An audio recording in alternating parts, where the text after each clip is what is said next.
ఆరాధనలోనికి వెళ్ళక ముందు వాక్యం విందాం.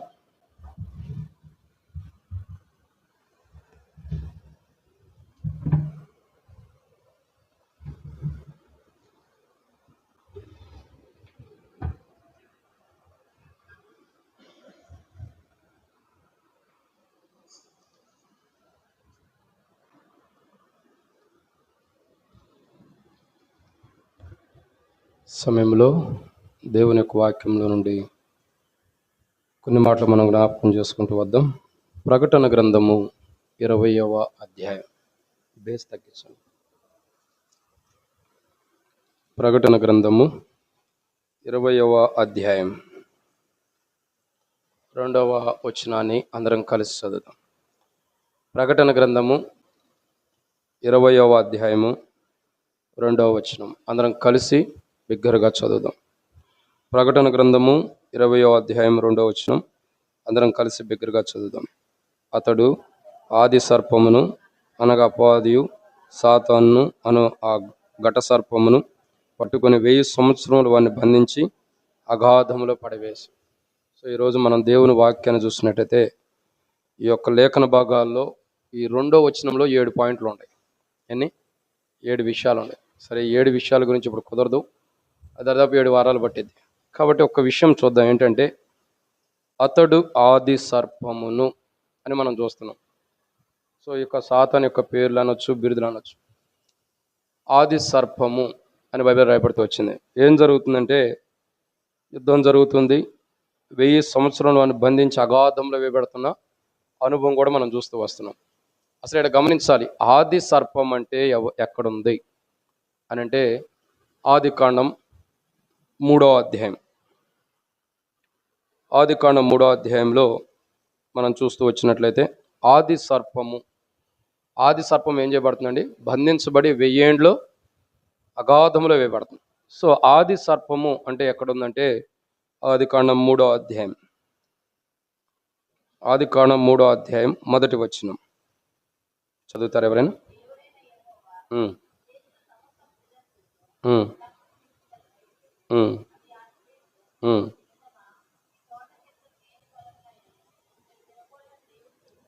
చాలు. కాబట్టి ఇక్కడ మనం చూస్తున్నటువంటి మాట, నాకు తెలిసి ఆదికాండం 1వ అధ్యాయం 1వ వచనం నుండి 2వ అధ్యాయం 25వ వచనం వరకు కూడా సర్పము యొక్క ఆనవాలు, మాటలు లిఖితపూర్వకమైనవిగా అంతగా కనబడకపోవచ్చు. కానీ ఆదికాండం 3వ అధ్యాయంలోకి వచ్చేసరికి సర్పం మనకు కనబడుతుంది. దేవుడు భూమి మీద అన్నిటిని సృష్టించాడు. దాంట్లో సమస్తం కూడా ఉండట్లో పాము కూడా ఉంది. కానీ ఇక్కడ వచ్చేసే దానికి విధానం, దాని సాతాను యొక్క స్వభావం, సాతాను ఈ యొక్క పాము యొక్క అనుభవంలో చేస్తున్నటువంటి క్రియలు. అదే ఇక్కడ గమనించాల్సిన కోణం ఏంటంటే ఆది సర్పము. ఈ ఆది సర్పం గురించి ఎందుకు చెప్పబడుతుందంటే ఒకరోజు ఈ సర్పమును ప్రభు అంటే ఆది సర్పమైనా సాతానుడైనా ఇంకా మహాఘట సర్పమైనా సరే ఇవన్నీ ఒకటే. ఎవరంటే సాతానుడు. వీడిని ఏం చేస్తున్నాడు? ఒకరోజు యుద్ధం జరిగినప్పుడు, యుద్ధంలో సాతానుడు ఓడిపోయినప్పుడు 1000 ఏండ్లు తీసుకెళ్ళి బంధించి అగాధంలో పడేస్తున్నారు. 1000 ఏండ్ల తర్వాత వదిలిపెడతారు కూడా, మరలా రిలీజ్ చేస్తారు. ఎవరినైనా జైల్లో పెట్టిన వాళ్ళు రిలీజ్ చేయాలి కదా. ఉరిశిక్ష చేసిన వాడు తప్పక మిగతా వాళ్ళందరికీ రిలీజ్ చేయాలి కదా. వీడికి రిలీజ్ ఉంది. కానీ వీడు ఏం చేస్తాడు? 21వ అధ్యాయం కానీ చదివినట్టయితే 20వ అధ్యాయం 2వ వచనం తర్వాత నుంచి చదివితే వాని స్వభావాన్ని మార్చుకోకుండా అదే స్వభావం కలిగి నూతనమైన యెరూషలేమును పరిశుద్ధ పట్టణం చుట్టూ ఆవరించి ఆ పరిశుద్ధ పట్టణాన్ని అపవిత్రపరచడానికి వస్తాడు. అప్పుడు దేవుని యొక్క కోపం ఆకాశం నుండి అగ్ని దిగి వచ్చి ఈ యొక్క సమూహం మొత్తాన్ని కూడా కాల్చివేసి దగ్గర బూడిది కూడా మిగలదు మనకి. సరే, అదంతా పెద్ద సబ్జెక్ట్, అది క్లుప్తంగా చెబితే కూడా అర్థం కాదు. సో ఇక్కడ గమనించాల్సిన కోణం ఏంటంటే ఆది సర్పం. ఈ సర్పం 1000 ఏండ్లు అగాధంలో ఉండబోతుంది. సో ఈ ఆది సర్పముల గురించి కొన్ని విషయాలు మనం చూద్దాం. ఏంటి మాట ఏంటంటే అసలు మన అంశం ఆది సర్పము. సో దీంట్లో ఆరాధన వర్తమానం ఉంది ఆది సర్పం గురించి. మీరు అనుకోవచ్చు ఆది సర్పం గురించి అలా ఆరాధన వర్తమానం ఎలా వచ్చింది అంటే వచ్చింది. దానికి కూడా కొన్ని లెక్కలు ఉంటాయి.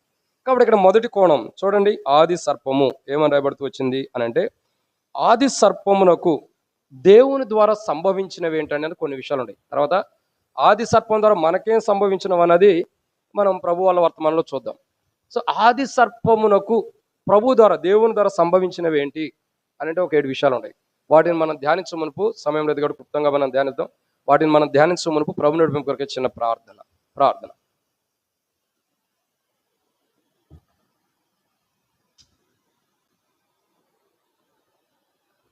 మమ్మల్ని మిక్కిలిగా ఎక్కువగా ప్రేమించిన ప్రియ పరలోకపు తండ్రి, పరిశుద్ధుడు అయిన దేవా, మీకు స్తోత్రాలు.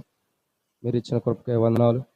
ఈ రీతిలో ప్రభా నర్సాపూర్ ఎల్షద్దాయి నుండి ఆ ప్రాంతాలను ప్రభా మమ్మల్ని అందరినీ నడిపించారు. వందనాలు. తిరిగి తండ్రి ఏలేముకు మమ్మల్ని నడిపించారు. తండ్రి ఏలేంలో ప్రభా ఈ యొక్క ప్రభు యొక్క పునరుద్ధాన రోజు మీ సన్నిధిలో మిమ్మల్ని స్తుతించి గణపరచడం కొరకే మీరు ఇచ్చిన తరుణాన్ని బట్టి స్తోత్రాలు. మీ దాసులైన వారిని నిలబెట్టుకున్న ప్రభావం ప్రార్థనలో పాటల్లో మీరు మహిమ పొందుతూ వచ్చారు. వందనాలు. అల్పుని అయోగ్యుని కింద కూర్చున్న వారికంటే ఇక్కడ కూర్చున్న వారికంటే నేను యోగ్యుని కాదు, నిష్ప్రయోజకమైన దాసుని, బలహీనుని, ఒట్టివాడిని, మట్టివాడిని, ఎందుకు పనికిరాని వాడిని అని ఒప్పుకుంటున్నా. కాబట్టి తండ్రి ఈ సమయంలో కొన్ని లేఖన భాగాలు ధ్యానిస్తున్న సహాయం చేయండి. దాసుడు కానీ యజమానుడి వైపు చూస్తున్నట్లు, దాసుడు కానీ యజమానుల వైపు చూస్తున్నట్లు నా కనులు మీ వైపు వీక్షిస్తున్నా. మీరే సహాయం గురించి మహిమ పొందండి. దయచేసి నీ ప్రజల పక్షాన్ని నీకున్నదై చెప్పున్నదైతే జ్ఞాపకం చేసుకుని నాతో మొత్తం మీరు మాట్లాడి పరిచర్య అంతా దీవించమని తండ్రి మీ సన్నిధిలో మిమ్మల్ని ఆరాధించేదంతా మహిమకరంగా సిద్ధపరచండి. ఇటు ఆరాధన సమయం ఎంతో మీకు మహిమార్థమై మీ సమయాన్ని దొంగిలించుకొని కాపాడండి. అయితే నీ ప్రజలకు అవసరమైన మాటలు తెరవబడిన ఆకాశం అనుకరించి ఆకాశం ఇప్పి పడదనంత విస్తారమని పరిశుద్ధాత్మను అభిషేకించి దయచేసి మరొకమారి నీ ప్రజల పక్షాన్ని నీకున్నదై చెప్పున్నదైతే జ్ఞాపకం చేసుకుని నీ ప్రజలకు అవసరమైన మాటలు పరలోకం నుండి మీరు అనుగ్రహించండి. నన్ను మరుగు చేయండి, నా ఆలోచన మరుగు చేయండి, నా మాటలు మరుగు చేసి నీ ప్రజలతో నువ్వేం మాట్లాడాలనుకున్నారు, మీరు మాట్లాడి మీ ప్రజల ద్వారా మీరు ఎలా మహిమ పొందాలనుకున్నారు, పరలోకం నుండి మీరు అనుగ్రహించి మహిమ పొందమని యేసు ప్రభు నామములో ప్రార్థన చేస్తున్నాను తండ్రి, ఆమేన్. కాబట్టి ఇక్కడ లేఖన భాగం చూసినట్టయితే మనం ఎక్కడికి వెళ్ళము, ఆదికాండం 3వ అధ్యాయంలోనే ఈరోజు సంచారం చేస్తాం. సో ఆదికాండం 3వ అధ్యాయంలో ప్రకటన 20లో 2వ వచనంలో ఆది సర్పం ఉంది. సో ఆది సర్పమునకు ప్రభు ద్వారా సంభవించిన, దేవుని ద్వారా సంభవించినవి ఏంటనేది 7 విషయాలు చూస్తాం. దాంట్లో మొదటి మాట ఏం సంభవించింది ప్రభు ద్వారా అంటే ఆదికాండం 3వ అధ్యాయం 14వ వచనం. ఆదికాండం 3వ అధ్యాయం 14వ వచనం.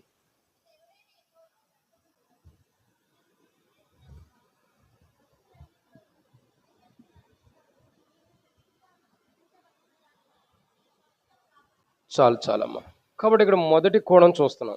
ఏమని రాయబడుతూ వచ్చిందంటే నీవు దీన్ని చేసినందున. ఏమని రాయబడుతూ వచ్చిందండి? నీవు దీనిని చేసిన. దేవుడు అంటున్నాడు కదా, దీనిని ఏదైతే చేయొద్దన్నాడో దాన్ని చేస్తూ వచ్చింది.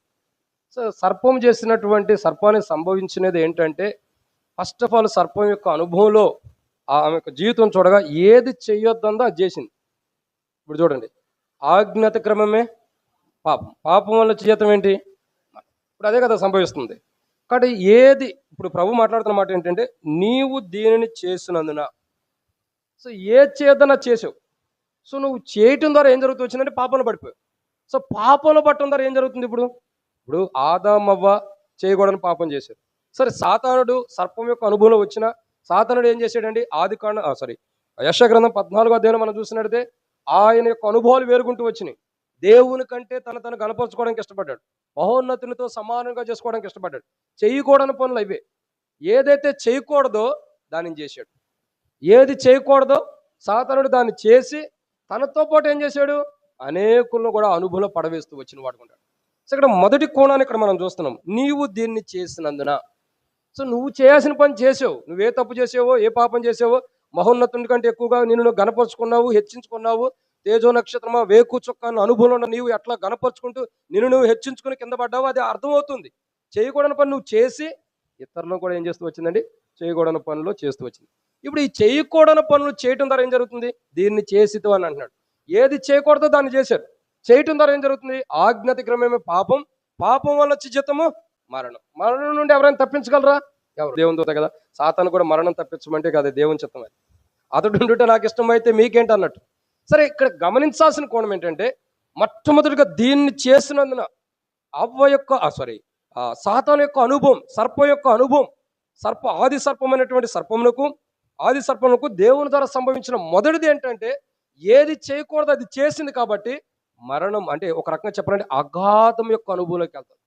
అదే మనం ప్రకటన గ్రంథం 20:2 వచ్చిన చదువుతూ వచ్చినాం, 1000 సంవత్సరాల అగాధములో ఉంచబడుతూ వస్తుంది. అంటే మొట్టమొదటిగా ఆది సర్పమునకు జరుగుతున్న మొదటి కోణం అది చేయకూడని పని చేసి దీన్ని చేసిది కనుక, చేయకూడని తప్పు చేసి, చేయకూడని పాపం చేసి, దేవుని దృష్టిలో దేవుడు ఏదవుతున్నాడో ఆ పాపము చేసి అగాధంలోకి వెళ్తున్న అనుభవం సాతాను యొక్క అనుభవం ఉంది. బట్ ఇక్కడ మన జీవితాలకి ఈ వచనం దేనికి వర్తిస్తుందంటే, మనం కూడా దీన్ని చేసితిమి. ఏం చేయకూడదు అది చేసాం. ఆ పండు తినొద్దు అన్నాడు, అదే తింటాం ఖచ్చితంగా. మానవుని స్వభావం ఏంటంటే, దేవుడు ఏదొద్దంటాడో అదే చేస్తాం. దేవుడు ఏదొద్దంటాడో అదే చేస్తాం. ఇప్పుడు చూడండి, దేవుని బిడ్డలం, రక్షణ పొందాం, మారుమూసి పొందాం, దేవుని మందిరంలోకి వస్తున్నాం. మన ఇంట్లో టీవీలు అందరికీ ఉంటాయి. ఒకప్పుడు తల కింద పెట్టుకునే పిల్ల అంత ఉంది, ఇప్పుడు మనం కప్పుకునే బెడ్షీట్ అంత అయినాయి కదండి. ఒకప్పుడు మనం తల కింద పెట్టుకునే పిల్లో అంత ఉండేది. పిల్లో అంటే తెలుసా? పిల్లి కాదు, ఏంటి, దిండు, తలగడ అంటారు, దిండు అంటారు. ఇప్పుడు ఎంత అయింది? మన దేహం మొత్తం చలేస్తే కప్పుకున్నంత బెడ్షీట్ అంత అయింది. ఏంటిది? అది టీవీ. ఇప్పుడు చాలా మంది జీవితాలు చూడండి, మనం ఏది చేయకూడదు చూస్తాం. వాక్యం కోసం టీవీ పెడతాం, చూసే అన్ని సీరియల్స్, సినిమాలు. మా దగ్గరే ఒక చోట ఒక ఇంటికి వెళ్ళాం కొన్ని రోజుల క్రితం. ఇంటికి వెళ్తే మంచి సౌండ్ వస్తుంది, బాగా సౌండ్ వస్తుంది. ఏందో వీళ్ళు ఏం పెట్టుకున్నారని వెళ్తుంటే టక్కన వెళ్ళి చూసేదానికి సీరియల్ వస్తుంది. పెద్ద పెద్ద సౌండ్ పెట్టుకుంటూ వచ్చారు. అంటే నేనేమంటానంటే, ఏది చేయకూడదు అదే చేస్తాం మనం. దేవుని బిడ్డలమి, రక్షించబడిన అనుభవంలో ఈ రోజు వచ్చాం, కానీ ఒకప్పుడు మన జీవితాలు చూడగా ఏది దేవుడు వద్దన్నాడు అదే చేస్తాం. చిన్నపిల్లలను చూడండి, మాకు తెలిసిన ఒక ప్రాంతంలో, నేను సేవ చేస్తూ వచ్చిన ఒక ప్రాంతంలో ఏం జరుగుతూ వచ్చింది, ఒక వ్యక్తి బాత్రూమ్ కూర్చుంటున్నాడు, చిన్న పిల్లవాడు, రోడ్డు పక్కన. అంటే వాష్రూమ్స్ ఇంట్లో లేవు, పల్లెటూరు కాబట్టి బయట కూర్చుంటాడు. బయట కూర్చుంటుంటే వాడు ఏం చేస్తున్నాడంటే, ఓ పక్కన బాత్రూమ్ కూర్చుంటున్నాడు, ఇంకో పక్కన మురుకులు తింటున్నాడు. ఏం చేస్తాడండి, ఓ పక్కన బాత్రూమ్ కూర్చుంటున్నాడు, ఇంకో పక్కన మురుకులు తింటున్నాడు. కారాయి అంటారు కదా, మా ఆంధ్ర స్టైల్ అయితేనేమో చక్రాలు అయ్యి అంటారు, ఇక్కడ మురుకులు అంటారు, రకరకాలు. సో అది తింటే వస్తున్నాడు. సార్ మేము అంటూ వచ్చాం, సరిగా అన్నాం, ఏంటంటే ఏది చేద్దామో చేస్తాం. మానవుని నైజం అది అయిపోతూ వచ్చింది. ఈరోజు గమనించాల్సిన కోణం ఏంటంటే, దేవుడు ఏది ఆ పండు తినొద్దంటే అదే తిన్నాం, అది వద్దంటే అదే తింటూ వచ్చాం. ఇంకా ఆదాము కూడా చెబుతూ వస్తాడు కదా, నేనైతే తినాలని నాకు లేదు, కానీ నా భార్య ఇచ్చింది కాబట్టి తిన్నా. అంటే నింద ఎవరి మీదకి వేసేస్తున్నాడు? భార్య మీద. అసలు భార్యను సృష్టించింది ఎవరంటే చివరికి దేవుని మీదకి వస్తుందా నిందంతా కూడా కదా. అంటే మనం ఏంటంటే ఏది చేయొద్దు అదే చేసాం. తద్వారా ఏం జరుగుతూ వచ్చిందండి, గొప్ప అగాధంలోకి వెళ్ళవలసిన మనల్ని బైబిల్ రాయబడుతూ వచ్చింది, మరణములో నుండి జీవములోనికి దాటించను. అలా దాటించడం కొరకే మన ప్రభు అయిన యేసు ప్రభువారు. సాతానుకి ఏం సంభవించిందో మనం కూడా దేవుని ఆజ్ఞను మీరు ఏది చేయొద్దు అది చేసి దేవుని శాపానికి గురవలసిన మనల్ని, దేవుని యొక్క తీర్పును బట్టి అగాధంలో ఉండవలసిన మనల్ని ఆయన అగాధములో నుండి, బైబిల్ అంటారు కదా, జిగటగల దొంగ ఊబిలో నుండి ఆయన పైకి లేవనెత్తాను. సో అలాంటి గొప్ప అగాధములో నుండి సాతాను వలె మనం నష్టపోకుండా, బహుశా సాతాను ద్వారా మోసగించబడి ఏది చేయకూడదు అది చేసి మన జీవితంలో గొప్ప అగాధములకు వెళ్ళిపోయిన అనుభవం ఉండ మనల్ని ఆయన కలువరి శిలువలో కార్చిన రక్తం ద్వారా తిరిగి మనల్ని అగాధంలో నుండి పైకి లేవనెత్తి ఆయన యొక్క రాజ్యములో, మరణంలో నుండి జీవంలో కంటే పరలోక రాజ్యానికి వారసులుగా నరకం నుండి మనల్ని తప్పించినందుకై ప్రభుని ఆరాధించాలి. ఇది మొదటిది. కానీ మనకు కూడా సాతానుకి ఏం సంభవించినా ఏ వస్తున్నాయి, కానీ వాటిని తీసివేసాడు యేసు ప్రభు ఆయన కలువరి శిలువలో ప్రాణం పెడతాం ద్వారా. ఇది మొదటిది. మొట్టమొదటి మాట ఏంటండి, చూడండి, నాకు ఒకటి ఉంది బలహీనత, ఏంటంటే మతి మరుపు. అది మొదటే చెప్పడం కూడా నేను మర్చిపోయా, చూసారా. కానీ అప్పుడప్పుడు అడుగుతూ ఉంటా, మీరు చెప్పాలి, బండి ముందరికి వెళ్ళాలంటే మీరు చెబుతూ ఉండాలి. సో మొట్టమొదటిగా సాతానుకి, ఆది సర్పమునకు సంభవించినవి ఏంటి, మనల్ని మోసం చేయడం ద్వారా సంభవించినవి ఏంటి, లేదా ఆది సర్పం యొక్క అనుభవం చూస్తాం. మొట్టమొదటిగా ఆది సర్పం మనల్ని మోసం చేయడం ద్వారా ఆది సర్పం సంభవించినవి ఏంటి? మొదటి మాట, ఏది చేయకూడదు అది చేసింది. తద్వారా ఏం జరుగుతుందండి, గొప్ప అగాధంలో పడవేయబడుతుంది. బట్ మనం కూడా దేవుడు చేద్దాన్ని చేసాము, అగాధంలోకి వెళ్ళవలసిన వారమే. యేసు ప్రభువారి యొక్క కలువరి శిలువలో ఆయన కార్చిన రక్తం ద్వారా, ఆయన మరణ భూస్థాపన ద్వారా అగాధంలోనే మార్చబడి జీవంలోకి మనం వచ్చి ఉన్నాం. ఇది మొదటి కోణం. రెండవ కోణాన్ని మనం చూద్దాం రండి. ఆది కాండము 3వ అధ్యాయం 14వ వచనం.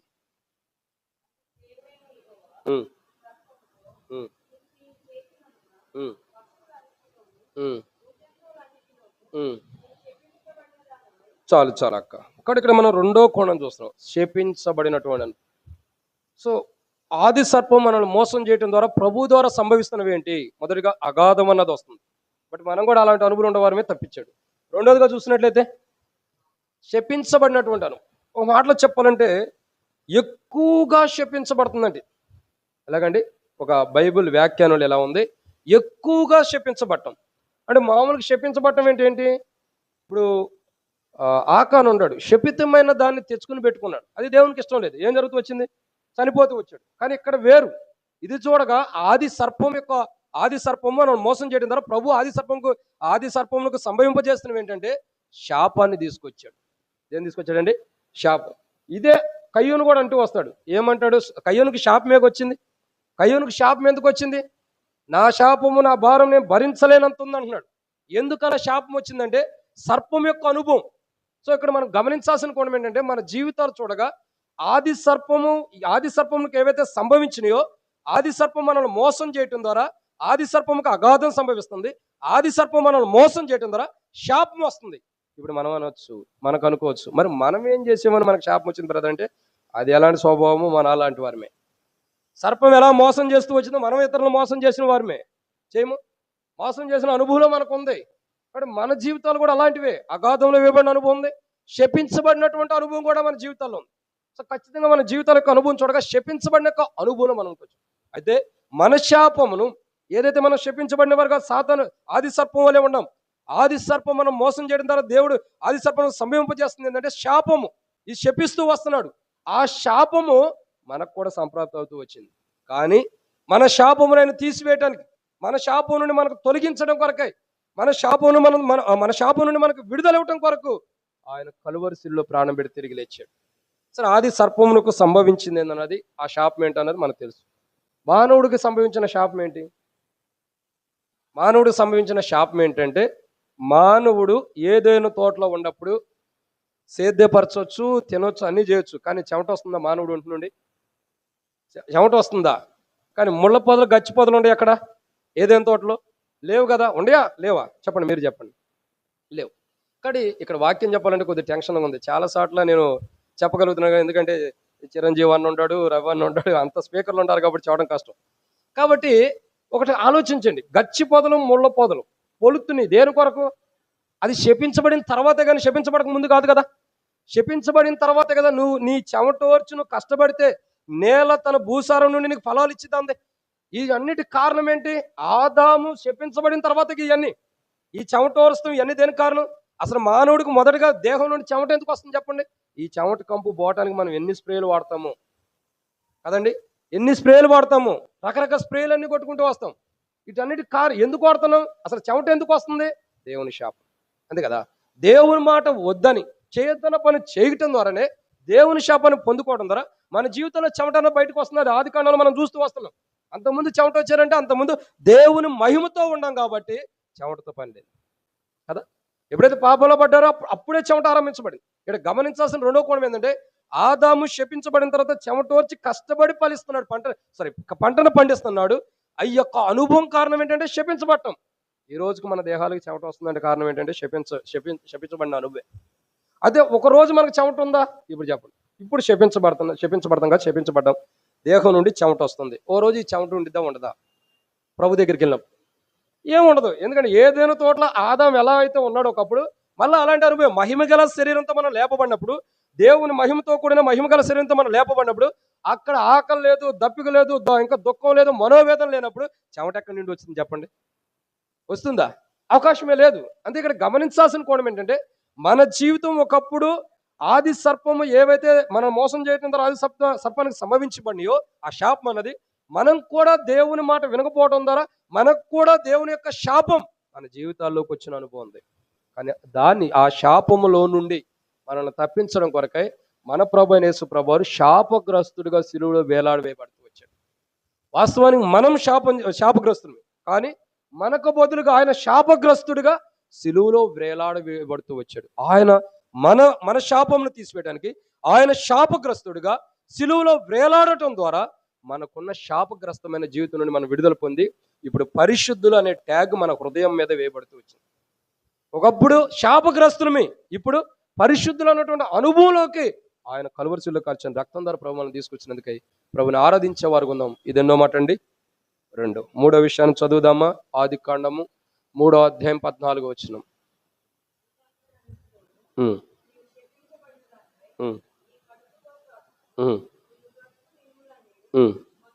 చాలా అక్క.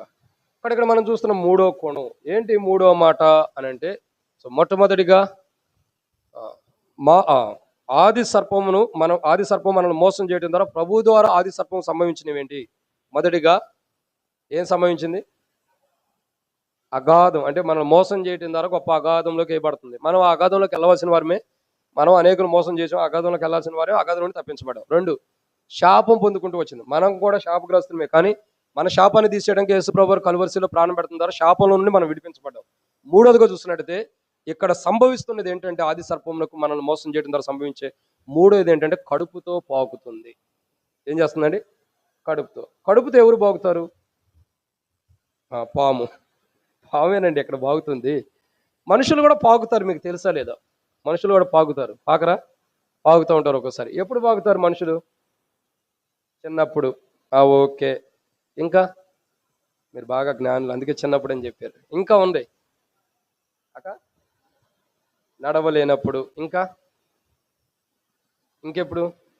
సరే, నడవలేనప్పుడు. ఏదైనా వ్యాధి వచ్చినప్పుడు ఏంటంటే, భయంకరమైన వ్యాధి వచ్చినప్పుడు మనం మంచంలో కూడా పడుకోలేని స్థితిలో ఉన్నప్పుడు కింద చాప మీద పడుకోబెట్టినప్పుడు పొట్టతోనే మనం పాకేవారుగా ఉంటాం. అసలు ఈ పాకటానికి కారణం ఏంటి? పొట్టతో పాకటానికి కారణం ఏంటి? ఓ మాటలో చెప్పాలంటే, ఇప్పుడు ఎవరో ఒక వ్యక్తి బైబిల్ సంబంధించిన వ్యక్తి ఈ రీతిలో చెప్పాడు. మరి అది వాస్తవం కాదు, ప్రభువు తెలియాలి. మర్మాలన్నీ దేవుడు కొన్ని దాచిపెట్టి ఉంచాడు. ఒకప్పుడు పాము కూడా నడిచేదంట. ఏం చేసేదండి?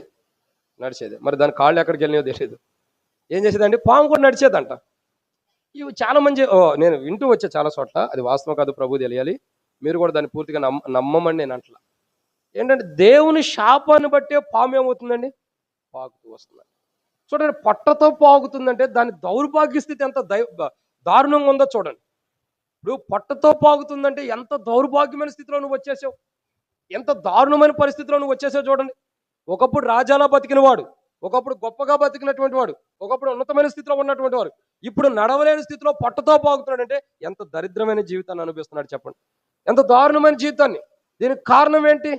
దేవుని ధర శాపాన్ని పొందుకోవడం. సో సర్పం యొక్క అనుభవాన్ని మనం చూసినట్టే పొట్టతో పాకుతుంది. దాని అనుభవం దౌర్భాగ్యమైన జీవితాన్ని, ఎవరో జీవించినంత దౌర్భాగ్యమైన జీవితాన్ని తాను పొందుకుంటూ వస్తుంది. కాబట్టి సర్పం యొక్క అనుభవం చూసినట్టు సరే పొట్టతో పాగుతుంది, స్ట్రైట్కి వెళ్తుందా?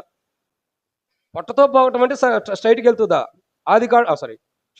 మత్తయి సువార్త 3వ అధ్యాయంలో బాప్తిస్మిచ్చే యోహాను అంటాడు, సర్ప సంతానమా, రాబో ఉగ్రత నుండి తప్పించుటకు మీకు బుద్ధి చెప్పిన వాడెవడు? అంటే అర్థం ఏంటండి? సర్పం ఎలాంటిది? సరే పొట్టతో పోతుంది, ఎలా వెళ్తుంది? సరే మనం వెళ్తాం రోడ్డు మీద, మనకు ఒక బైక్ వేసుకుని కారు వేసుకుని వెళ్తాం. వెళ్ళేటప్పుడు ఎలా వెళ్తాం? మనకు కొన్ని లైన్స్ ఉంటాయి, డివైడర్లు ఉంటాయి, కాబట్టి కరెక్ట్గా వెళ్తాం. అట్లా కాదు నేను ఇటు పోతానంటే వెనకొచ్చినాడు ఏం చేస్తాడు? మనం కారు వేసుకెళ్తుంటే వెనకాల లారీ వాడు వస్తాడు, మనం బైక్ వేసుకెళ్తుంటే వెనకాల కారు అతను వస్తాడు, మనం సైకిల్ వేసుకెళ్తుంటే వెనకాల బైక్ కూడా వస్తాడు, గుద్దుతాడు, పరవలసిన పాట పాడుతూ కూర్చోవాలి. అంతే కదా, అంత మించి ఏం జరిగింది చెప్పండి? నేను అటు ఇటు తిరుగుతానంటే కుదిరిద్దా? అంటే ఆ జీవితం కరెక్ట్ అయింది కాదు. సాతాను యొక్క అనుభవం చూడగా, ఆది సర్పం యొక్క అనుభవం చూడగా, అది అగాధంలో వేయబడిన అనుభవం ఉంటుంది, శపించబడిన అనుభవం ఉంటుంది, ఇంకా చూడగా పట్టుతోనే పాకుతుంది. కారణం ఏంటి? సరైన మార్గంలో వెళ్ళే అనుభవం దానికి లేదు. కాబట్టి దాని యొక్క విధానం చూడగా, దాని యొక్క స్వభావం చూడగా ఎంతో దారుణమైనటువంటి భయంకరమైన పరిస్థితులు జీవిస్తూ వస్తాను. ఓ మాటలో చెప్పాలంటే, ఒక మనుషుడు ఎదురుపడ్డాడంటే, ఒక మనుషుడు తాను ఎదురుకెళ్తే, మనల్ని ఎవరైనా చంపడానికి వస్తుంటే మనం ఏం చేస్తాం? త్వరగా పరిగెట్టుకుంటూ వెళ్ళిపోతాం. కానీ సర్పానికి అనుభవం ఉందా? పరిగెట్టడానికి అవకాశం ఉందా? పట్టుతోనే దేవానను కాపాడని ఏడుస్తూ వేదనతో తన ప్రాణాన్ని తను కాపాడుకోవడానికి భయముతో పరిగెట్టి తప్పగా ఏం చేయలేని స్థితిలో సర్పం ఉండేది. పట్టుతో పాకుతుందంటే భయంకరమైన స్థితి. అది అంత భయంకరమైన దారుణమైనటువంటి దేవుని యొక్క తీర్పుతో కూడిన శిక్షని అనుభవిస్తూ వస్తుంది సాతానుడు, ఆది సర్పం. సో మన జీవితాలు కూడా అలాంటివే. మన జీవితాలు కూడా ఏంటి? సర్పం వలె మనం కూడా మానవుళ్ళగా స్ట్రైట్కి వెళ్ళే వాళ్ళం కాదు. దేవుని యొక్క అనుభవాలు చూడగా ఎలా ఉంటాయి? అవి చక్కనివి, శ్రేష్టకరమైన మార్గాలు ఉంటాయి. కానీ మన అనుభవాలు చూడగా, మన జీవితం చూడగా మనం వెళ్ళేది వంకర మార్గం, ఏమీ సరిగా ఉండదు. మనం ఇటు తిరిగితే అటు తిరిగితే ఇటు. చూడండి, యవనస్తులు కూడా బైక్ దోలుతూ వస్తారు. చాలా మంది యవనస్తులు బైకులు దోలితే ఎట్ట దోలుతారంటే, ముందర చక్రం పైకి లేపుతారు, వెనకాల చక్రం కింద ఉంచుతారు. మరి బైక్ కరెక్ట్గా దోలుతారంటే ఇటు పోతారు, ఇటు పోతాడు. ఈడు పోడు, వెనకాల వచ్చేవాడికి ఏంది టెన్షన్ వచ్చి వాడిని గుద్దుతాడు, వాడు చచ్చిపోయి పడతాడు. సో ఏంటంటే సర్పం యొక్క అనుభవం అంతే, దాని ఎటు నరకానికి వెళ్ళిపోతుంది. అనేకులు కూడా నరకానికి తీసుకెళ్లాలనేది సర్పం యొక్క అనుభవం. దాని గురించే మళ్ళీ ఒకసారి రాయబడుతూ వచ్చింది ఆది సర్పం సాతాను గురించే. అపోస్తలుడైన పేతురు రాసిన మొదటి పత్రిక 4వ అధ్యాయం 8వ వచనంలో 4 చూడండి అన్నమాట. గర్జించు సింహం వలె ఎవరిని మింగుదునా అని 5వ అధ్యాయం 8వ వచనం. ఉమ్, ఉమ్, ఉమ్, ఉమ్. చాలా చూసారా, వాడి విధానం ఏంటంటే వాడి స్వభావమే వేరు. కాబట్టి అందుకే దేవుని ద్వారా సంభవించబడుతున్నాయి. పట్టుతో పాగుతున్న అనుభవం అంటే ఎంతో దౌర్భాగ్యమైన స్థితిలో ఈ భూమి మీద ఆది సర్పం జీవిస్తూ వస్తాం. అలాంటి దౌర్భాగ్య స్థితి నుండి, దరిద్రమైన మనల్ని, పనికిరానటువంటి వారి మనల్ని, పెంట కుప్ప మీద ఉన్న మనల్ని లేవనెత్తి ఆ దౌర్భాగ్య స్థితి నుండి ఉన్నతమైన స్థితిలో దేవుల్లో మనం నడిచే నడకను మనకు నేర్పాడు యేసు ప్రభువు. ఒకప్పుడు పట్టతో పోగిన వంకరి అనుభవం సాతాను యొక్క జీవితం మనలో ఉంది. కానీ ఇప్పుడు చూడగా దేవునిలో, ఆత్మీయ స్థితిలో, విశ్వాస జీవితంలో, క్రైస్తవ జీవితంలో దేవుని మందిరానికి, దేవుని ఆరాధించడానికి, దేవుని రాజ్యానికి వెళ్ళటానికి కూడా ఆత్మీయ అడుగులు వేసేటట్టు ప్రభు మనకు నేర్పించిన వాడుకుంటాడు.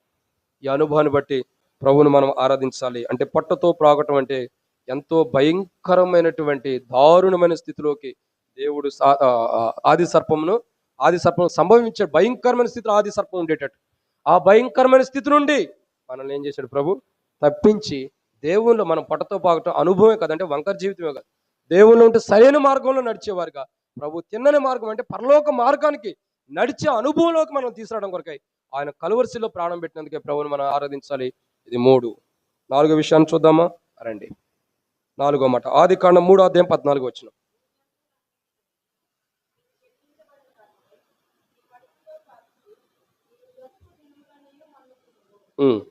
చాలు. కాబట్టి ఇక్కడ 4వ విషయం, నీవు బ్రతుకు దినములన్నీ ఏం చేయాలా? మన్ను తినాలి. ఒకప్పుడు ఏందో ఎవరైనా చెప్పగలుగుతారా? ఆది సర్పము ఏదైనా తోటలో ఉన్నప్పుడు ఏం తిందండి? ఏం తిందో మనకేం తెలుసు? బైబిల్లో రాసి ఉంటే చెప్తాం, లేనప్పుడు ఎట్లా చెప్పగలుగుతాం చెప్పండి. సరే, ఇప్పుడు ఏమంటాడంటే నువ్వు బ్రతుకు దినములన్నీ ఇంకేం చేస్తూ ఉండాలా? మన్ను తినాలి. దానికి వ్యాఖ్యానాలు ఏమని రాయబడుతూ వచ్చిందంటే, నీ నోటితో చూడండి, ఒక మాట ఏంటంటే మన్ను తిందామంటే నీవు బ్రతుకు అంతటి కూడా నీ నోటి ధూళితోనే తినాలంట. నోటితో ఏం చేయాలా? ధూళిని. ఇక్కడ రాయబడుతున్న మాట, బైబిల్లో రాయబడిన మాట ఏంటంటే మన్ను తిందు అన్నది. మన్నన్నా ధూళన్నా ఒకటే, మట్టే కదా. అంటే సర్పం తినేది ఏంటండి? ఇప్పుడు సర్పం మనమేం తింటున్నాం చెప్పండి? చాలా మంది అంటారు నువ్వు మన్నైపోతావురా, నువ్వు మట్టి కొట్టిపోతావు అంటారు. మట్టి కొట్టి మన్నైపోయే సంగతి తర్వాత అండి. సాతానుడు ఏం చేస్తుందో చెప్పండి? ఒకప్పుడు ఏం తిందో తర్వాత సంగతి. ఇప్పుడు సాతానుడు తినేదేంటి? ఏమని రాయబడుతూ వచ్చింది? నువ్వు బ్రతుకు దినములన్నిటిను నువ్వు ఎంతకాలం అయితే బ్రతుకుతావో అంతకాలం నువ్వు మొన్నే తినాలి. ఏం తినాలని? మొన్నే తినాలి. నువ్వు ఇంకేం తినడానికి అవకాశం కూడా లేదు. ఇక్కడ మనం గమనించాల్సిన 4వ కోణం ఏంటంటే, ఆది సర్పం మనల్ని మోసపరచడం ద్వారా దేవుడు ఆది సర్పమునకు సంభవింపజేసిన 4వ కోణం ఏంటంటే అది మన్ను తినటం. ఏం తినటం అండి? మన్ను. తన బ్రతుకు దినములన్నిటిని కూడా ఏం తింటుంది? మన్ను తింటుంది, మట్టి తింటుంది. అప్పుడప్పుడు మన పిల్లలు కూడా సర్పం యొక్క అనుభవంలోకి వస్తారు. చిన్నప్పుడు ఏం చేస్తారు? మట్టే తింటారు. మనం పెట్టే శ్రేష్టకరమైనటువంటి ధాన్యాలతో, రకరకాల విధానాలతో మనం పెడతాం ఆహారం, పుష్టికరంగా ఉంటుంది. అది తినరు. ఏం తింటారు? మట్టి తింటారు. చూడండి, మన పిల్లలకి చిన్నప్పటి నుంచే సాతాను యొక్క, ఆది సర్పం యొక్క గుణ లక్షణాలు అవలంబించి ఉంటాయి. వాడు మట్టి తిన్నప్పుడు మనం వెళ్ళి రే ఏం తిన్నావు, నోరు తెరవరంటే నేనేం తినలేదు అంటారు. ఏం తిన్నారంటే నేనేం తినలేదు అంటారు. అంటే ఏంటి? ఆది సర్పం యొక్క అనుభవం. ఇతరులే మన మాటల ద్వారా మోసగించే అనుభవం ఉంది, ఇంకా అబద్ధాలాడే అనుభవం ఉంటుంది, చేసిన తప్పుని కప్పుచ్చుకునే అనుభవం కూడా ఉంటుంది. సో ఆది సర్పం యొక్క అనుభవం చూడగా మన్ను తింటున్నటువంటి అనుభవం. ఏం తింటుందండి? మన్ను, మట్టి తినే అనుభవం. కానీ మనం ఏం తింటున్నాం చెప్పండి? ఒకప్పుడు మనం కూడా మన్ను తిన్న అనుభవంలో ఉండవారమే. కానీ ఇప్పుడు ఏం తింటున్నాం మనం? చెప్పవాకండి ఫ్రూట్స్ తింటున్నాను, ఆహారం తింటున్నాను అని చెప్పొద్దు. మనం తింటుంది ఇప్పుడు ఏంటంటే జీవాహారాన్ని భుజిస్తున్నాం. మన్ను వల్ల ప్రయోజనం ఏముంది చెప్పండి? మట్టి తింటాం ప్రయోజనం ఏముంది? ఏం ప్రయోజనం లేదు. ఒకప్పుడు మనం భుజించిన ఆహారం వల్ల మన ప్రయోజనం లేదు.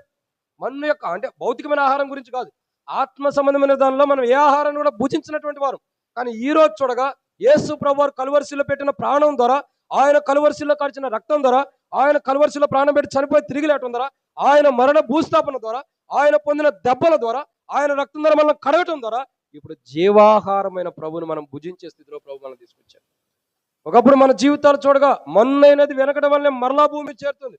మన్ను యొక్క స్వభావం ఏంటంటే తిరిగి మళ్ళా మట్టి అయిపోవాలి. చూడండి, మట్టి వరదల్లో వాటర్లో కొట్టుకొచ్చిందా లేదా? మట్టి కొట్టుకొచ్చిన మట్టి మళ్ళీ ఎక్కడికి వెళ్ళిద్ది? ఇప్పుడు చూడండి, ఇప్పుడు వరదలు వచ్చినాయి అనుకోండి, మన ఇంట్లోకి వరదలు వచ్చినాయి, వాటర్ ఫుల్ ఫ్లోటింగ్ ఎక్కువైపోయి, ఇప్పుడు హైదరాబాద్ కాబట్టి ఖచ్చితంగా వరదలు ఎక్కువ ఉంటాయి, వచ్చేది వర్షాకాలం, వరదలు వచ్చేసినాయి అనుకోండి, మన ఇంట్లో కూడా వచ్చేసింది వరద. దాంతోపాటు ఏం తీసుకొస్తుంది? నీరు వచ్చేటప్పుడు మట్టి తీసుకొచ్చి, మరి వెళ్ళేటప్పుడు ఏం చేసిద్ది నీరు? దాని అంతటికి వరద నువ్వు వచ్చావు, మా ఇంట్లో మట్టి తీసుకొచ్చావు, నీకు వందనాలని పూజతో కూర్చుంటామా? ఏం చేస్తాం? చూడండి, దరిద్రం అంటే వర్షం పడింది, ఈ హైదరాబాద్కి డ్రైనేజ్ భారం ఎప్పుడు పోయిద్దని బాధపడుకుంటూ ఈ మట్టి అంతా మా ఇంట్లోకి వచ్చిందని ఎత్తిపోతాం. నేనేమంటానంటే, ఒక మట్టి ఇంకో చోటదైనా తిరిగి మళ్ళీ ఇక్కడికి వచ్చిన తర్వాత ఏం చేస్తాం? దాచిపెట్టుకోం, మళ్ళీ దాన్ని తీసి మట్టిలోనే వేసేసేస్తాం. ఏకుండా ఉంటామా? మానవుడి జీవితం కూడా అలాంటిదే. మన్ను అనేది వెనకడం వల్లే మళ్ళీ భూమి చేరుతుంది. బట్ ఇక్కడ మనలో ఉన్న ఆత్మ దేవుని దగ్గరికి వెళ్తుంది. సర్పం యొక్క అనుభవం ఏంటంటే, అది మన్ను తిని బ్రతకడమే. తన జీవితంలో తను మన్నుకు తిరిగి వెళ్ళేంత వరకు కూడా మన్ను తిని బ్రతకడమే. మన్ను వల్ల ప్రయోజనం ఏంటి? మట్టి వల్ల ఎంతకాలం అని బతుకుతాం మనం? జీర్ణాశయంలో మట్టి ఎంతకాలం తింటే బ్రతుకుతాం చెప్పండి? ఎక్కువ కాలం ఉండలేము. స్టమక్ పెయిన్ ఎక్కువై అది ఎక్కువగా ప్రాబ్లం వచ్చేసి ఏమైంది? చనిపోతాం. అవునా కదా? అవకాశం ఉండదు. అంటే ఒక రకంగా చెప్పాలంటే మరణము తెచ్చేటటువంటి అనుభవం, మరణం సంప్రాప్తి అయ్యేటటువంటి అనుభవం. ఆది సర్పం మనల్ని మోసగించడం ద్వారా ఆది సర్పములకు ప్రభు ద్వారా సంభవిస్తున్న 4వ కోణం ఏంటంటే మరణం అనేది తెచ్చుకుంటుంది. తన మరణం తాను తెచ్చుకుంటూ వస్తుంది. ఇప్పుడు చూడండి, ఒకప్పుడు ఏదైనా తోటలో ఉన్నప్పుడు దేనికన్నా మరణం ఉన్నట్టు మనం చూస్తున్నామా? నాకు తెలిసి అయితే లేదు. బహుశా మీకు తెలిసి ఏమైనా ఉందో నాకు ఒకవేళ తెలియకపోవచ్చు. ఎందుకంటే నాకు తెలిసి ఆది కాండంలో 2వ అధ్యాయం వరకు మనం చూస్తే నాకు తెలిసి ఏది చావటం అన్నది మనం చూడగలుగుతామా? ఏది కూడా చచ్చిపోయిన అనుభవం లేదు. కానీ ఆది కాండం 3వ అధ్యాయంలో ఆది సర్పమైనటువంటి సాతానుడు మరి ఆదామును మోసగించడం ద్వారా అక్కడ మొదట వాళ్ళకి మరణం వచ్చింది. ఆ తర్వాత సాతాను కూడా సంభవిస్తుంది. సాతాను కంటే పాము కూడా సంభవిస్తూ వస్తుంది. ఒకప్పుడు పాము బ్రతికే ఉండొచ్చు, కానీ ఇప్పుడు ఏమవుతుందండి? దానికి కూడా మన్ను తింటున్నారు. ఎంతకాలం బ్రతికింది? కొంతకాలం చావు తప్పదు. మానవుడు ఎలా చచ్చిపోతున్నాడో, మానవుని ఎలా ఆత్మీయంగా చంపేసిందో, అది కూడా రోజు చనిపోయే స్థితిలోకి వచ్చేసింది. ఎవ్వళ్ళ కాలం బ్రతికుండాల్సిన తన జీవితాన్ని చేతులారా తానే నష్టపరుచుకుని మరణాన్ని తెచ్చుకుంటున్నాను. చాలాసార్లు మన జీవితాలు కూడా అంతే. ఎప్పుడు దేవునిలో ఆత్మీయంగా ఉండాల్సిన మనం, దేవుని రాజ్యంలో సురక్షితంగా జీవం కలిగిన వారికి ఉండాల్సిన మనం పాపము చేసి దేవుని యొక్క జీవాన్ని కోల్పోయి మరణాన్ని తెచ్చుకున్న వారు ఉన్నాం.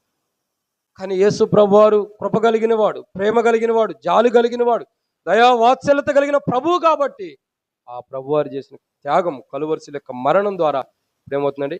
మనం చేసిన దాన్ని బట్టి మన చేతులారా మరణం తెచ్చుకున్న దాని నుండి ఆ మరణాన్ని తప్పించి మనకు జీవాన్ని ఇచ్చి ఒకరోజు పరలోకములు ఆయనతో పాటు జీవించే ధన్యత ప్రభు మనకి ఇచ్చినందుకే ప్రభుని ఆరాధించాలి. ఇదన్నమాట అండి. టైం లేదు, ఇక ముగిద్దాం రండి. 5వ విషయం, ఆది కాండం 3వ అధ్యాయం 15వ వచనం.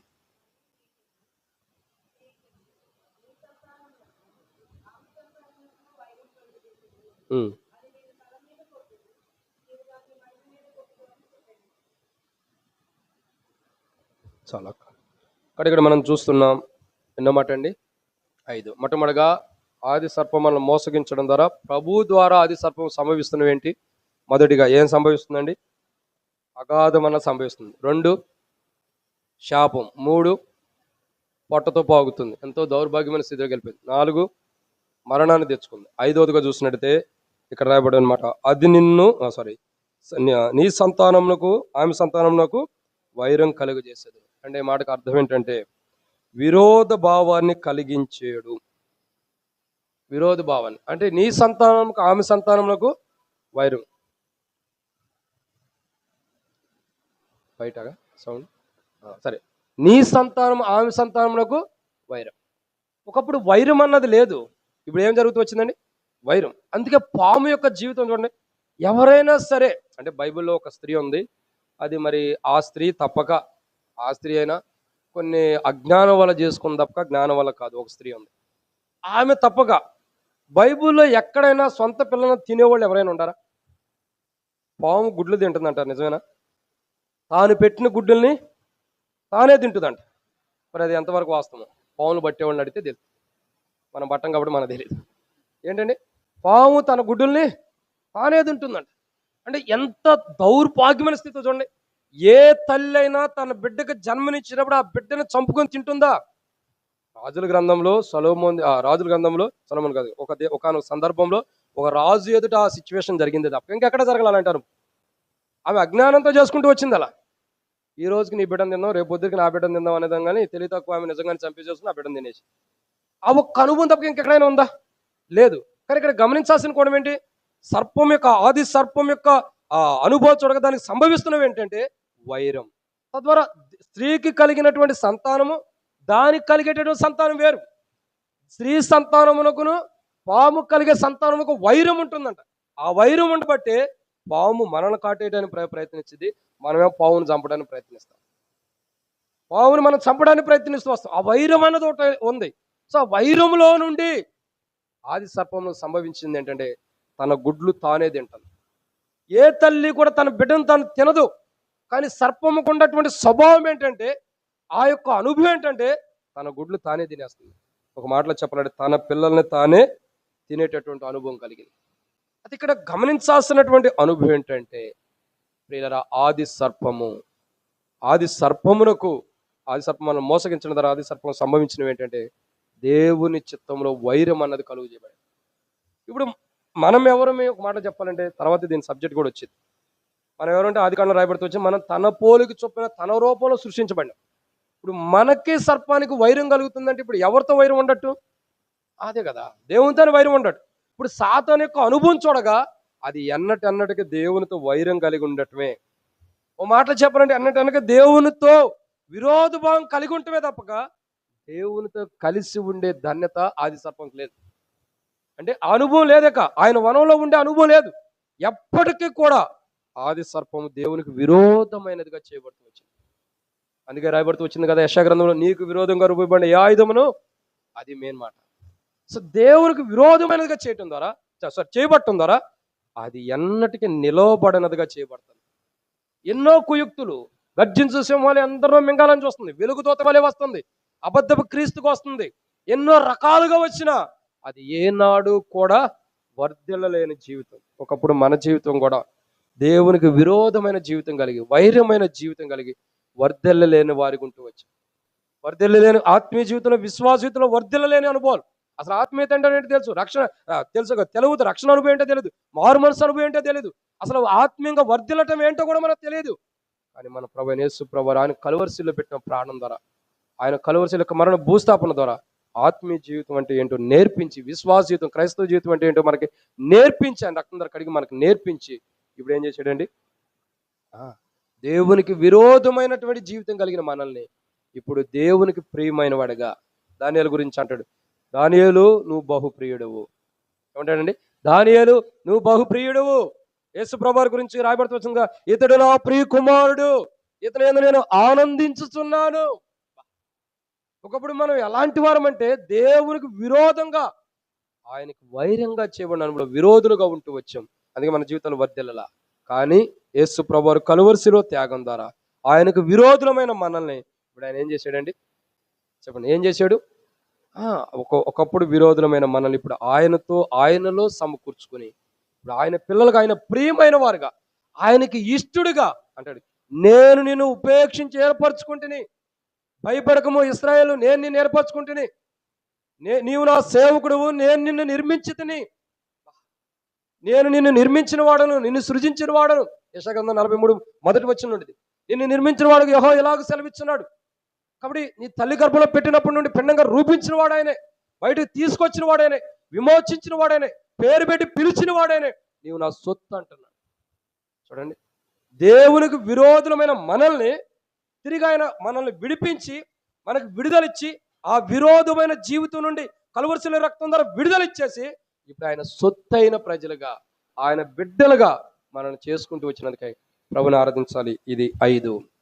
సమయం అయిపోయింది. 2 మాటలు చదువుదానండి. 6వ మాట, ఆదికాండం 3:15. ఆదికాండం 3:15.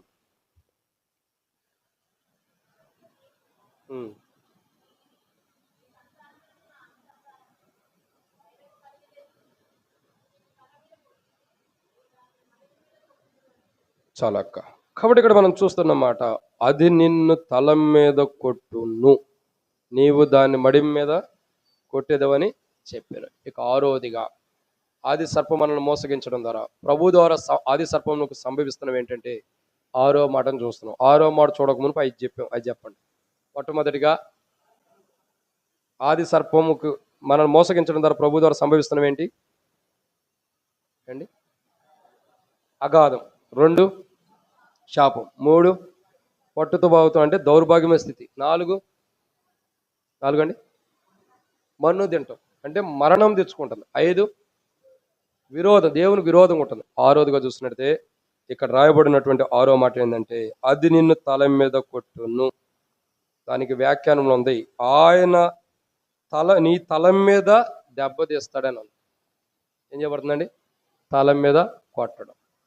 ఇప్పుడు నీ తల ఎలాంటిది? నీకు ఎవరికైనా తల ఎలాంటిది? ఘనతతో కూడింది.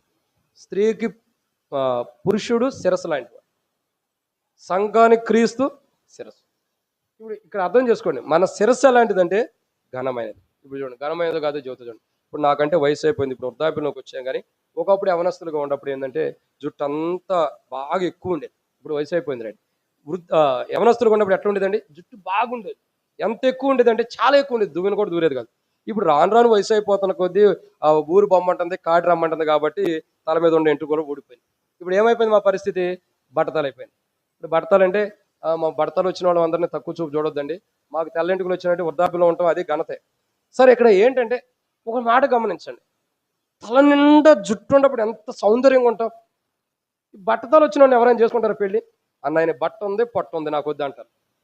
ఏమంటారని? బట్ట ఉంది పొట్ట ఉంది, బట్టతలు ఉంది పొట్ట ఉంది. ఆత్మీయ జీవితాన్ని ఎవడో చూడడు, విశ్వాస జీవితాన్ని ఎవడో చూడు. ఎన్ని సంవత్సరాల నుంచి మందిరంకి వెళ్తున్నాడు, ఎన్ని సంవత్సరాల నుంచి దేవుని నమ్మాడు, ఎన్ని సంవత్సరాల నుంచి దేవుని ఆరాధిస్తున్నాడు, ఇది ఎవరు చూడు. తల పొట్ట. వీడి తర్వాత ఏం చూస్తారు? జాబ్ చేస్తున్నాడా, ఆస్తుందా లేదా. వివాహంలో చూసే ఆత్మీయ స్థితిని ఒక్కడు చూసేవాళ్ళాడు. ఆ భక్సింగ్ గారి దినాల్లో తప్పక ఇప్పుడు తక్కువైపోయింది. ఎవరు అరాకొర ఉంటారేమో దేవుని పొందనాలు.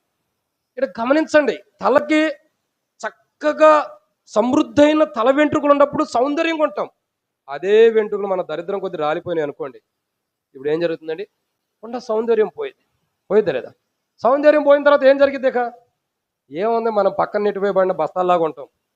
మూలన కట్టేసేసి వేసారు, చెత్త అంతా వేస్తారు. ఆ టైప్లోకి వచ్చేసిన అనుభవం ఉంటుంది. అంటే మనం చెత్త కాదు సుమి, అలాంటి అనుభవంలోకి వచ్చేస్తాం. అంటే ఎవరో కూడా లెక్క చేయడం కష్టమైంది. ఏముందని ఆయన చూడండి తల ఎంటుకలు రాలిపోయినాయి. ఇక్కడ విషయం ఏంటంటే తల మీద కొట్టిన, అంటే తల అన్నది ఘనతకు సాదృశ్యం అనేది. ఇప్పుడు ఆది సర్పంకి ఏం పోతుందండి? తన ఘనత అన్నది పోయింది. ఉందా? లేదు. అదే మీరు చూడండి, ఆ యెషయా గ్రంథం 14వ చూస్తున్నట్టే, వేకు చుక్క తేజో నక్షత్రమా నీవెట్లా ఆకాశం నుండి పడితివి. ఏమండి? నువ్వెట్లా పడితివి ఆకాశం నుండి? నీకున్న ఘనతని, నీకున్న మహిమని సమస్తాన్ని పోగొట్టుకున్నావు. ఆది సర్పము మనల్ని మోసగించిన ద్వారా ఆది సర్పము సంభవిస్తున్న 6వ కోణం ఏంటంటే తన ఘనతని, తన మహిమను పోగొట్టుకుంటుంది. ఏ ఘనత ఏ మహిమ అవుతుందో పోగొట్టుకుంటుంది. అది పోగొట్టుకున్నది కాకుండా ఆదాము కూడా పోగొట్టింది. ఆదాము యొక్క అనుభవం, ఆ అవ్వ యొక్క అనుభవం, వారి జీవితాల్లో ఉన్న దేవుని మహిమ, దేవుని ఘనతని మోసగించి పోగొట్టింది. మనం కూడా ఆది సర్పం ఎలాగైతే పోగొట్టుకుందో, లేదా ఆదాము ఎలా పోగొట్టుకున్నా అలా పోగొట్టుకున్నవారు, చేతన పని చేసి దేవుని మహిమను పోగొట్టుకున్నవారు, దేవుని ఘనతను పోగొట్టుకున్నవారు. కానీ యేసు ప్రభువారు కలువరిశిలో ప్రాణం పెట్టి తిరిగి లేటం ద్వారా, ఆయన మరణ భూస్థాపన పునరుద్ధానం ద్వారా, ఆయన కార్చిన రక్తం ద్వారా, ఆయన పొందిన దెబ్బల చేత మన జీవితాలు మార్చబడి ఏ ఘనతనైతే మనం పోగొట్టుకున్నామో, ఏ మహిమకరంగా దేవుని కొరకే జీవించాలో ఆ ఘనతను మనం పోగొట్టుకున్నప్పుడు ఆయన కలువరిశిలో ద్వారా పోగొట్టుకున్న ఘనతను మనం తీసివేసి ఏం చేశాడు? ఇప్పుడు ఆయన మహిమ కొరకై మనల్ని జ్ఞాపకం చేసుకుంటూ వచ్చాడు. ఆయన మహిమ కొరకై, ఆయన ఘనపరిచేవారుగా, ఆయన మహిమపరిచేవారుగా, ఆయన మహిమే మనమే, ఆయన మహిమగా మనల్ని చేసుకుంటూ వచ్చాడు. దీన్ని బట్టి మనం ఏం చేయాలా? ప్రభుని ఆరాధించాలి. ఒకప్పుడు మనకుండా మహిమను పోగొట్టుకున్నాం, మనకుండా ఘనతను మనం పోగొట్టుకున్నాం. పాపం చేత, అపరాధం బట్టి, కానీ దేవుని దృష్టిలో ఆజ్ఞాతిక్రమించిన జీవితాన్ని బట్టి దేవుడు మనకిచ్చిన ధన్యతని, దేవుని బిడ్డగా ఉండే ధన్యతను పోగొట్టుకున్నాం. కానీ యేసు ప్రభువారు కలువరిశిల ద్వారా తిరిగి మరలా ధన్యత ఇచ్చి ఆయన మహిమతో మనల్ని నింపి, ఇప్పుడు దేవుని మహిమతో నింపబడిన ప్రజలుగా ప్రభు మనల్ని ఇక్కడ కూర్చోబెట్టి దేవుని మహిమతో నింపబడిన ప్రజలుగా, దేవుని ఆరాధించే ప్రజలుగా మనల్ని సిద్ధపరిచినందుకు ప్రభుని ఆరాధించాలి. ఒక మాట అడిగి నేను ముగిస్తాను. దేవుని మహిమతో నింపబడిన ప్రజలంటే ఏంటి? చాలా అర్థాలు ఉంటాయి. ఒక అర్థం చెప్పాలంటే, ఈరోజు మనం ఆరాధన చేస్తున్నాం కదా, ఎలుగెత్తి ఆరాధన చేస్తున్నాం కదా, అది దేవుని మహిమతో నింపబడటమే.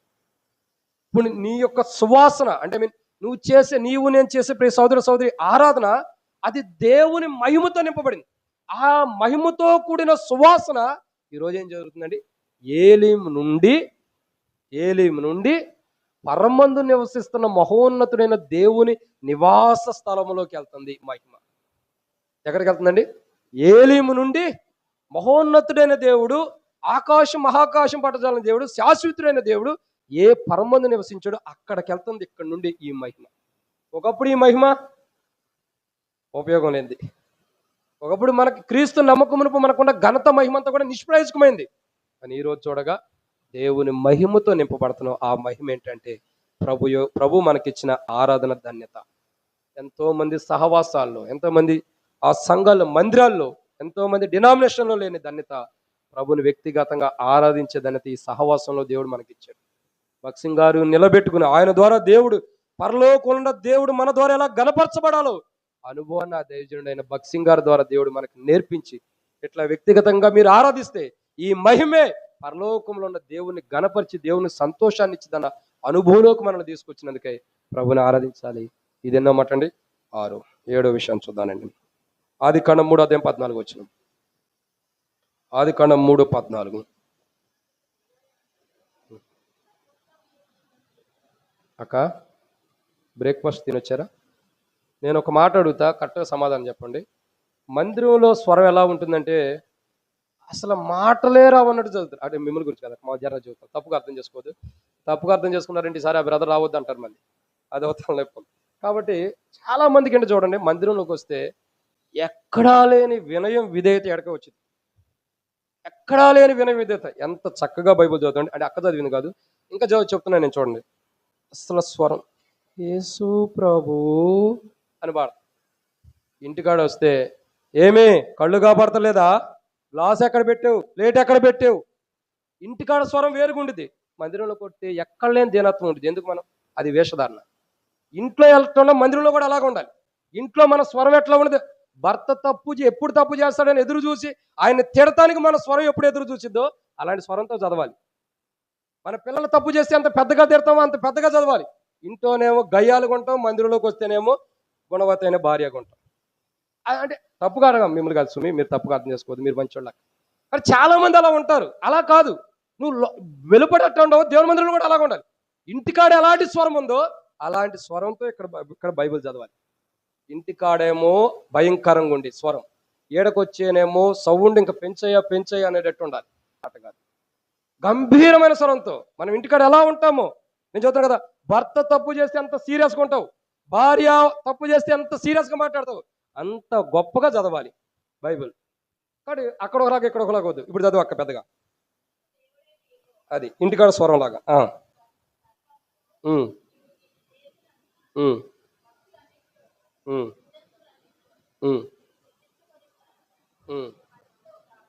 అక్క చదవండి. చాలా అక్క పని అయిపోయింది. ఇంకెవరైనా ఇంటికాడ నా శబ్దం వేరుగా ఉండి దన్నవాళ్ళు ఎవరైనా ఉంటారా చదవటానికి? చదవక్క, చదవండి. ఎక్కడ చదువుతున్నా నాకు కనబడతలేదు, అందుకని. ఓకేనక్క, చదవండి.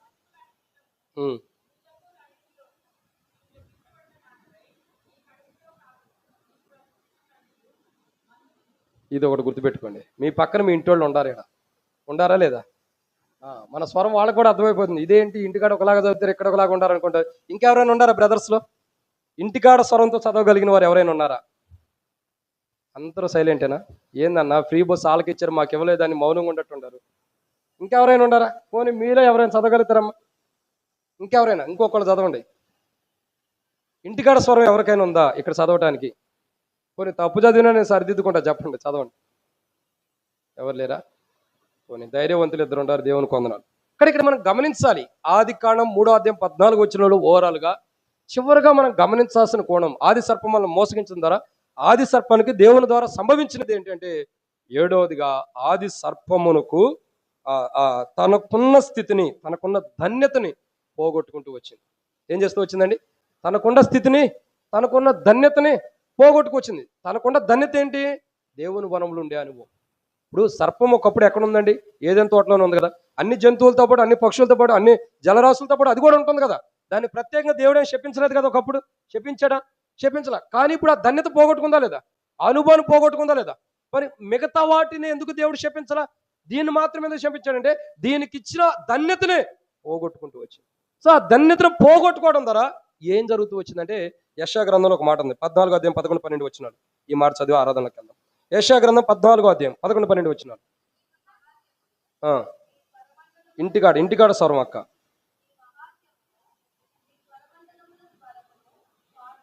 యెషయా గ్రంథం 14 అధ్యాయం 11, 12 వచనాలు. సరే 12, 13 చదవండి లేకపోతే. ఉమ్, ఉమ్, ఉమ్, ఉమ్, ఉమ్. చాలు అక్క. ఇక్కడ మనం చూస్తున్నటువంటి మాట, తన స్థితిని పోగొట్టుకున్నది అనేది ఇక్కడ కనపడుతుంది. తనకున్న స్థితిని పోగొట్టుకుంటూ వచ్చింది. ఎలా పోగొట్టుకుందంటే చూడండి, ఎలా పోగొట్టుకుందంటే మోసగించడం ద్వారా. తను పోగొట్టుకున్న స్థితి ఏంటి? తేజో నక్షత్రమా, వేకో చుక్క, నువ్వు ఎట్లా ఆకాశం నుండి పడితివి, జనులు పడగొట్టి నీవు నేల మొట్టికి ఎట్లా నరకబడితివి. ఇప్పుడు ఏమవుతూ వచ్చిందంటే చివరిగా నేల మొట్టికి నరకబడి. ఇప్పుడు చూడండి, ఒక చెట్టు ఉంది. ఓ చెట్టుని నేల మొట్టికి నరికేసామనుకో, అది గాలిలో ఏలాడుతూ ఉండిద్దా? ఏలాడితే ఏమంటాం? అబ్బో ఇదేదో దెయ్యమో భూతమో ఏదో దీని మీద ఉందంట. ఇప్పుడు చెట్టు ఏమైంది? నేల మొట్టికి నరికేస్తే ఏమవుతుంది చెప్పండి? నేల మొట్టికి నరికేస్తే చెట్టు ఏమైంది? చక్కగా పడిపోతుంది కదా, ఎటో పక్క వాలిపోతుంది. ఎటు మంచికో చెడుకో, ఇంటి మీద పడనో తోట మీద పడనో దేనికో దానికో పక్కగా అది వాలిపోయింది. నిలబడగలిగిద్దా? నిలబడలేదు. ఇప్పుడు జరిగింది అదే. సాతాను యొక్క అనుభవం చూడగా, సాతాను మన ఆది సర్పం మనల్ని మోసగించడం ద్వారా ఆది సర్పమునకు సంభవించిన ఏడోది ఏంటంటే దాని పునాదులు నరికివేయబడినాయి. ఆది సర్పానికి పునాదులు లేవు, దేవుని రాజ్యంలోనూ ఉండలేదు. ఇంకా నరకంలో దేవుడు వేస్తే తప్పకుండా తప్పక నరకానికి కూడా దేవుని చిత్తమై వెళ్ళటమే. ఆది సర్పం యొక్క అనుభవం చూడండి, దాని పునాదులన్నీ కూడా ఆది నరకానికి వెళ్ళేది లేదు. తర్వాత సంగతి అసలు దేవుని రాజ్యంలో అయితే దానికి పునాదులే లేకుండా చేశాడు. దేవుని రాజ్యానికి వనంలో ఉండటానికి అర్హత లేకుండా దాని పునాదులు కూడా నరికి వేశాడు. సంభవించింది ఏంటంటే దాని పునాదులతో కూడా పెళ్లిగించబడిన అనుభవం. ఇప్పుడు అది నిలబడలేని స్థితిలో ఉంది, అందుకే పొట్టతో పాకుతుంటూ వస్తుంది. దాని పునాదులు, దాని స్థితి అంతా నరకబడింది, కింద పడిపోవడం ద్వారా. తేజో నక్షత్రమా, వేకుచక్క, నువ్వు ఎట్లా కింద పడితివి, ఎట్లా కిందకి నరకబడితివి. ఆ నరకబడిన అనుభవం ద్వారా ఏమైందండి? తన స్థితిని కోల్పోయి పాగుతున్న అనుభవం. ఇప్పుడు తన అనుభవం చూడక ఇప్పుడు ఎట్లా ఉంది? నరకబడుతుంది. ఏ స్థితి అయితే ఉందో తన పునాదులను కూడా చేసుకుంటూ వచ్చింది. యేసు ప్రభువారు తన కలువరిశిల యొక్క త్యాగం ద్వారా, ఆయన మరణ భూస్థాపన ద్వారా, ఆయన కలువరిశిలో చేసిన త్యాగం ద్వారా మనం ఏదైతే దేవునిలో నుండి వేరైపోయి మన పునాదుల్ని మనం నష్టపరుచుకుంటూ వచ్చాము, చీడ పురుగులు, పసర పురుగులు, గొంగను పురుగులు తినివేసేటట్టు మన జీవితాన్ని అప్పగించుకుంటూ వచ్చాము, ఆ తినివేసిన పంటని, ఆ కోల్పోయిన పునాది అంతటిని కూడా క్రీస్తు అనే బండపైన మన పునాదిని మరలా వేసి దేవుళ్ళు ఆత్మీయంగా ఎదిగేటట్టు చేసి, ఆ సర్పము ద్వారా మోసపోయిన అనుభవం కానీ, లేదా సర్పము మనల్ని మోసగించిన సర్పంకి ఏం సంభవించినో అవి మనం ఇతరులను మోసం చేయడం ద్వారా మనకు సంభవించే వాటన్నిటి నుండి యేసు ప్రభువారు మనకి విడుదలిచ్చి ఒక గొప్ప అనుభూతిలో తీసుకొచ్చి ప్రభుని ఆరాధించేవాడుగా, ప్రభుని స్తుతించేవాడుగా, సర్పం యొక్క అనుభవం, సర్పానికి సంభవించేవన్నీ కూడా మన జీవితంలో ఉండ వాటన్నిటి నుండి మనకు విడుదల ఇవ్వడం కొరకు ఆయన కలువరిశిలో ఖర్చిన రక్తం ద్వారా, ఆయన పొందిన దెబ్బల ద్వారా, ఆయన కలువరిశిలో మరణం భూస్థాపన పునరుద్ధరణ ద్వారా ఆ సర్పం యొక్క అనుభవం, దానికి సంభవించిన జీవితం అంతటి నుండి మనకు విడుదలిచ్చి ఇప్పుడు దేవుని వనములో ఒక ద్రాక్షవల్లిలో